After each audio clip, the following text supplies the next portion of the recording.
spot on earth is actually not too far from your house. You probably pass it every day. What is the wealthiest spot on earth? I figured it out years ago. The wealthiest spot on earth is the cemetery,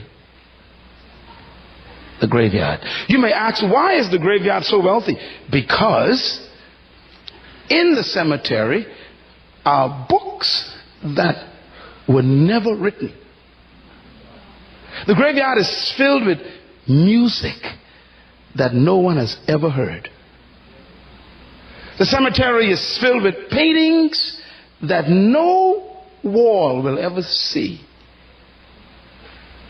The graveyard is filled with poetry that no one will ever read. What a wealthy place. The cemetery is filled with businesses that will never open. The graveyard is filled with ideas that will never come to fruition. The graveyard is filled with dreams that will never be reality. What a rich place. The graveyard is so full of wealth. It is filled with great men who died as alcoholics. The graveyard is packed full of awesome women, powerful women who died as prostitutes and drug addicts. What a tragedy. Every time I pass the cemetery, I think, if I could just mine the cemetery the way you mine gold, I'd be a rich man.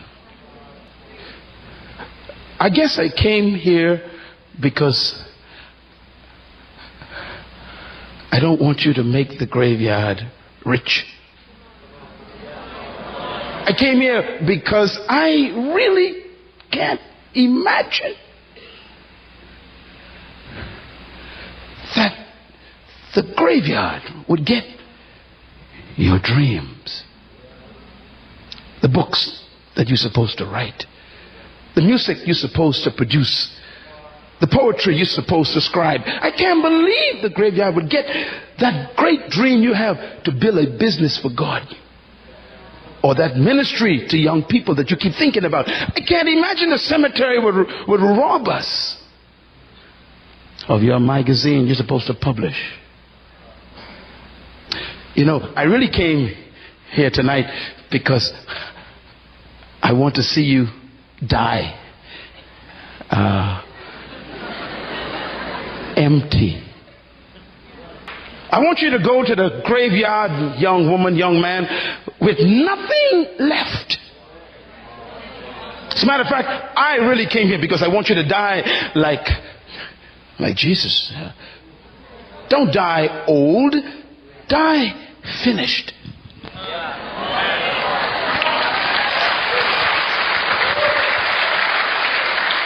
I don't want you to die with nothing left. Go to the graveyard as an empty carcass. Die like my friend, the apostle Paul. Paul says, I am finished my cause. And then he says, I have been poured out like a drink offering. Every drop of me is finished. He says, therefore, I am ready to die. You should not die until there's nothing left for you to do. That's why God is interested in your life. It's not you He wants to save. No, it's what you're carrying.